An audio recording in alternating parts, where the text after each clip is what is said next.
මං ගිය ගමන කිව්වා වගේ මේ ගමන මුද්දර එකතු කිරීමෙන් කතා කරනවා. මුද්දර එකතු කිරීම නැත්නම් ස්ටෑම්ප් කලෙක්ටිං කියන්නේ මම කාලයක් තිස්සේ ඉතාම ආස්වාදයක් විනෝදයක් ලැබුණු හොබි එකක් නැත්නම් විනෝදාංශයක්. ඉතින් මේක අඩු වියදමකින් කරගන්න පුළුවන් Tamanට ඉතාම සතුටක් ලබා ගන්නත් පුළුවන් විනෝදාංශයක් හැටියට මම හඳුන්වා දෙනවා. දැන් මුද්දර එකතු කිරීම ගැන කතා කරොත් මේ ගැන අපිට කරන්න ක්‍රම දෙකක් තියෙනවා.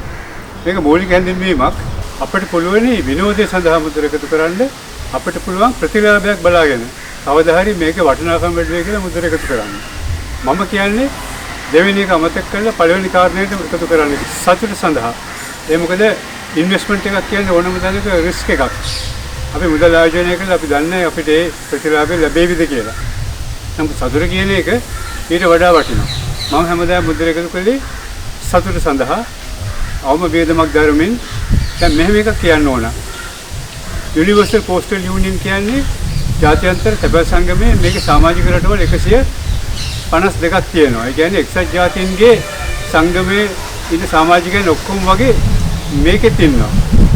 පැසිෆික් ගෲප් කීපයක් ඇරෙන්නට අනිත් සෑම රටකම වගේ UPO එකෙත් ඉන්නවා. ඉතින් මේ සෑම රටකින්ම මුද්දර දිගුත් කරනවා. ඒ නිසාද ලෝකේ විශාල මුද්දර ප්‍රමාණයක් සංසරණය වෙනවා. පැරණි මුද්දර හැටියටත් මේවා ගොඩක් එකතු වෙනවා.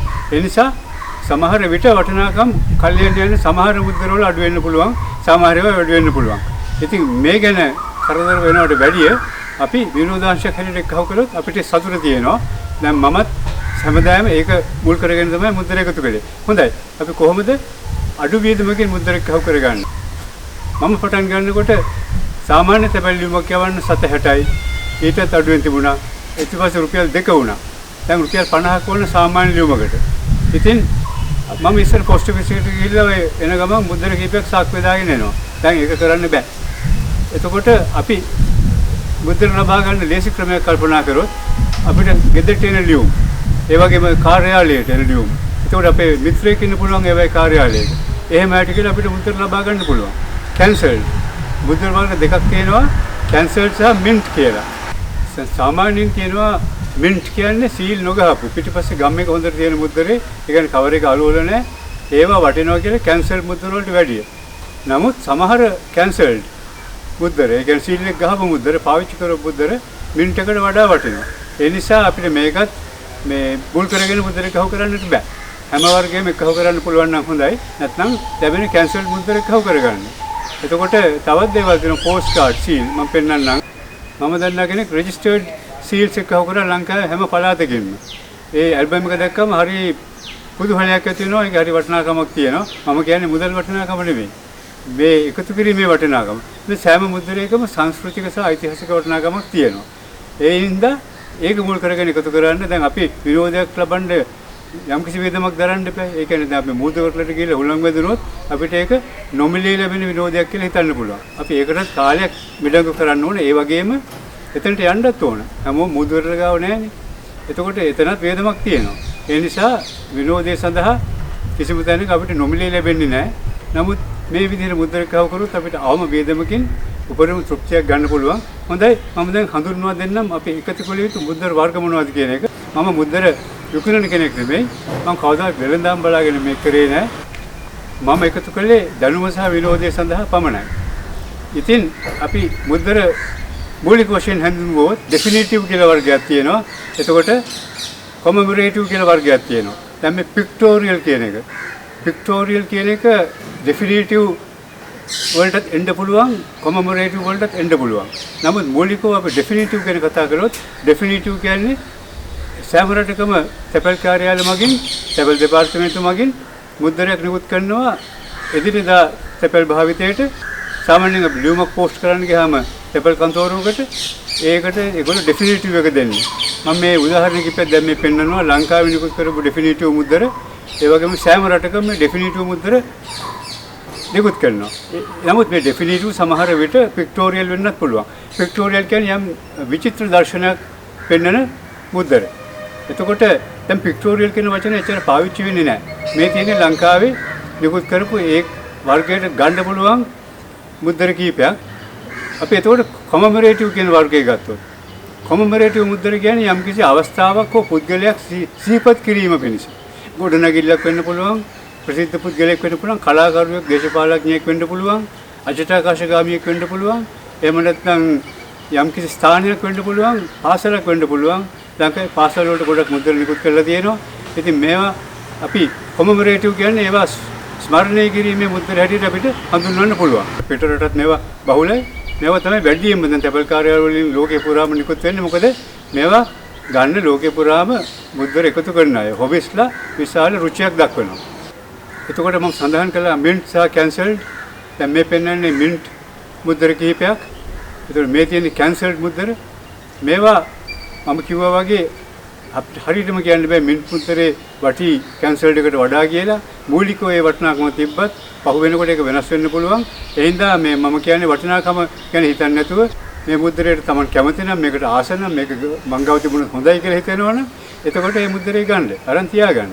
ඒක තමයි හොබි එකක් කියන්නේ. නැතුව මේක 50ක් ගියාම මෙච්චර වටේ විද කියලා හිතන්න ගියොත් එහෙම අපි ප්‍රශ්න ගොඩකට ලක් වෙන්න පුළුවන්. අද නිවර්ත දවසෙත් මේ යකඩ කපන සද්දයක් ඇහෙනවා. ඉතින් අපි ඒකත් එක්කම වීඩියෝ කරගෙන යමු. දැන් මේ මම පෙන්වන්නේ ලංකාවේ සහ ලෝක පුරාම නිකුත් වෙච්ච කොමමරේටිව් සහ පික්ටෝරියල් ඩෙෆිනිටිව් කියන මුද්‍රණ වර්ග කීපයක්. දැන් මේ ඩෙෆිනිටිව්ස් ගත්තොත් ලංකාවේ මේ පැරණි ඩෙෆිනිටිව්ස්. දැන් මේ ලංකාවේ අවුරුදු 70ක් නැත්නම් ඊටත් වඩා පරණ මේ ඩෙෆිනිටිව් සෙට් එක ගත්තම අපිට පේනවා මේ වෙත් පික්ටෝරියල් හැටියට ගන්න පුළුවන් ලක්ෂණ තියෙනවා කියලා. රුවල් ඔරුවක් පෙන්නනවා. එතකොට තැඹිලි ගෙඩි, ගොයම් කැපීම. එතකොට මේවා සුලභ සංස්කෘතික ලක්ෂණ. ඒ හින්දා සමහර මේවා පික්ටෝරියල් හැටියට එකව කරනවා. නමුත් මේක ඩෙෆිනිටිව් වර්ගයේ මුද්දර එකතුවක්. ඒ වගේ මේ මුද්දර වර්ග කිරීම තියෙනවා. ඉතින් මේ එකතු කිරීමේදී අපි දැනුම ඒ සැලකලිමත් වෙන්න ඕනේ දැනුම ගැන. ඒ නිසා මේ කාරණා ඔක්කොම සලකලා බලන්න මුද්දර එකව කරනකොට දැන් මම කියවනේ පැරණි මුද්දර කියලා මේ විශේෂයෙන් මේවා තියෙනවා නම් අපිට හොඳයි. අපි ආසයි. නමුත් දැන් තියෙන එක එකව කරන්න. දැන් මේ අවුරුදු මම තුන්වෙනි වතාවට මුද්දර එකව කරන්න ගත්තේ. මම පළවෙනි වතාව පාසල් වියේදී, දෙවෙනි වතාව මම මැදිවියට කිට්ටු වෙලා. ඒකට 990 දශකයේ අන්තිම කාලේ. ඒ කාලේ තමයි එකව කරේ. ඒ මුද්දරත් දැන් සමහර ඒවා හොයාගන්න අමාරුයි. දැන් මම බැලුවා ඉක්මන් ඩොට් ඒ වගේ ඒවා දාලා තියෙනවා මුද්දර එකතුවන්. පරණ මුද්දර මේවා 90 දශකයේ අවුරුදු 25ක 30ක වගේ මුද්දර. ඒ වේ කාලේ මුද්දර රුපියල් 10යි කියන එකක් 20යි කියනවා 15යි කියනවා සමහරු 30 40 කියන එකේ ගණන් තියෙනවා. නමුත් ඒ වටිනාකම් මේ සාමාන්‍යයෙන් මුල් වටිනාකමට ටිකක් වැඩි වෙන්නත් පුළුවන් අඩු වෙන්නත් පුළුවන්. නමුත් මේ හැම එකම ගන්නවත් නැහැ. ඒ නිසා දැන් තියෙන එක එකව කරන්න. අපිට එකව කරන්න ගියාම එන ගැටලුව ඕක තමයි. ඒ නිසා දැනට ක්‍රමයෙන් එකව කරන් යන්න. ඒකෝට අවුරුදු 10ක් එකව කරනකොට ඔයගොල්ලන් සෑහෙන්න මුද්දර එකතුවක් තියෙනවා. ඒව එතකොට එක්ස්චේන්ජ් කරගන්න පුළුවන්. දැන් මේ අපි බලමු අනිත් රටවලින් ආපු ඩෙෆිනිටිව්ස් සහ කොමමරේටිව්ස් දිහා. ඩෙෆිනිටිව්ස් වලට වඩා හුඟක් වෙලාවට කොමමරේටිව්ස් අලංකාරයි. මේවා වැඩිම ජනප්‍රිය එකයි. දැන් මේ එක එක රටවල් වලින් ආපු කොමමරේටිව්ස් ලංකාවෙත් තියෙනවා. දැන් බලන්න මේ අජටාකාශ මුද්දර. මේවා එක්තරා කාලයක ඉතාම ජනප්‍රිය වුණා. මොකද රුසියාව සහ ඇමරිකාව අතර තරගයක් තිබුණ නිසා. අජටාකාශේ. එතකොට විශේෂයෙන් මේ රටවල් දෙක තමයි මුද්දර නිකුත් කළේ. නමුත් රුසියාව වර්ණවත් මුද්දර නිකුත් කිරීම ගැන ප්‍රසිද්ධ වුණා. අදත් ඒවා මේ හොබි එක හැටියට එකව කරන අය ඉතාමත් අගය කරනවා. එතකොට පෝලන්තෙත් මේ මුද්දර නිකුත් කරා නැගෙනහිර යුරෝපයේ රටවල්. මොකද ඒ කාලේ රුසියාවට සම්බන්ධ නිසා. දැන් මේ මුද්දර ඒව ලංකාවෙත් නිකුත් කරලා තියෙනවා. නීල් ආම්ස්ට්‍රෝන්ගේ සඳගමන ගැන මුද්දරයක් තියෙනවා. මේ තියෙන්නේ ඒක. මුද්දර එකතු කිරීමේදී තේමා ඉතාමත් වටිනවා. ඒවා ගැන සැලකිලිමත් වෙන්න ඕනේ. දැන් ලෝකයේ බොහෝ දෙනෙක් මුද්දර එකතු කරන්නේ තේමා උඩ. මොකද ඒ තරම් මුද්දර ප්‍රමාණයක් තියෙනවා. අපිට ලෝකයේ තියෙන හැම තේමාවක් යටතේ මුද්දර එකතු කරන්න බෑ. දැන් මේ තේමා ඉතාම ජනප්‍රිය තේමාව තමයි දුම්රිය ඉතා ජනප්‍රිය තේමාව. ලංකාවේ යම් කිසි ප්‍රමාණයක් මුද්දර නිකුත් වෙලා තියෙනවා දුම්රිය ගැන. එතකොට මෝටර් වාහන ප්‍රවාහනය අපි තේමාව ගමු ගුවන් යාන. එතකොට මම කලින් කිව්වා වගේ මුද්දර එකතු කිරීම කියන්නේ මේක ෆිලටෙලි කියලා අපි ඉංග්‍රීසියෙන් කියන්නේ. මේක බොහොම පුළුල් විෂයක්. මුද්දර විතරක් නෙමෙයි ඊට අදාළ තව ගොඩක් දේවල් තියෙනවා. දැන් මේ පෝස්ට් මාක්ස්. එතකොට තැපැල්පත්. එතකොට මේ තව මුද්‍රා තියෙනවා. මුද්‍රිත තැපැල්පත් තියෙනවා. ඒ කියන්නේ මුද්දරේ වටිනාකම මුද්‍රිත. ඒව පෝස්ට් ඔෆිස් වලින් ගන්න පුළුවන්. එතකොට බලන්න මේවා මිල ගණන් වෙනස් වෙන හැටි. එතකොට අපිට මේවා එකතු කරන්න පුළුවන්. මේවත් ඒකේ ලොකු කොටසක් මුද්දර එකතු කිරීමේ ලොකු කොටසක්. ෆිලටෙලි කියන විෂය. එතකොට තවත් බොහොම ඉන්ටරෙස්ටිං විෂයක් තමයි මේ ඕවර් ප්‍රින්ට් කියන එක. දැන් සර්චාර්ජ් කියන වචනේ පාවිච්චි වෙන්නේ ඕවර් ප්‍රින්ට් කියන එක වැඩි පාවිච්චි වෙන්නේ පැරණි මිල මකලා අලුත් මිලක් නියම කරනවා මුද්‍රණයකට. ඒ කලින් වටිනාකමට ඒක වැඩි වෙන්නත් පුළුවන් අඩු වෙන්නත් පුළුවන්. ඒක ලෝකේ සෑම රටකම කරන දෙයක්. ලංකාවේ ගොඩක් අපිට සර්චාර්ජස් නැත්නම් ඕවර් ප්‍රින්ට්ස් හොයාගන්න පුළුවන්. මේ සමග අපේ දැනුම වැඩි වෙනකොට අපේ විනෝදයත් වැඩි වෙනවා. තවත් දේවල් කතා කරන්න තියෙනවා. අපි කොහොමද පිටරට මුද්‍ර හොයාගන්නේ? මේවා ඒතකොට වටිනාකම් ගැන අපි කොහොමද අපි අනුමානයක් කරගන්නේ? අපි ගෙස් කරගන්නේ කොහොමද? මම ඉදිරි වීඩියෝ වලින් මේවා ගැන කතා කරන්නම්. ඒක උනන්දුවක් තියෙනවා කරුණාකරලා subscribe කරන්න, like කරන්න. ඒක මට ධෛර්යයක්. කෙසේ හෝ මම වීඩියෝ සීරීස් එක නවත්තන්නේ නැහැ. මේක අනිත් වගේ තවත් සබ්ජෙක්ට්ස් තියෙනවනේ ඒවත් අතර මේකත් කරගෙන යනවා. මොකද මටත් මේකේ විනෝදයක් තියෙන නිසා. හොඳයි අපි නැවත හැමෝම කරුණාකරලා subscribe කරන්න.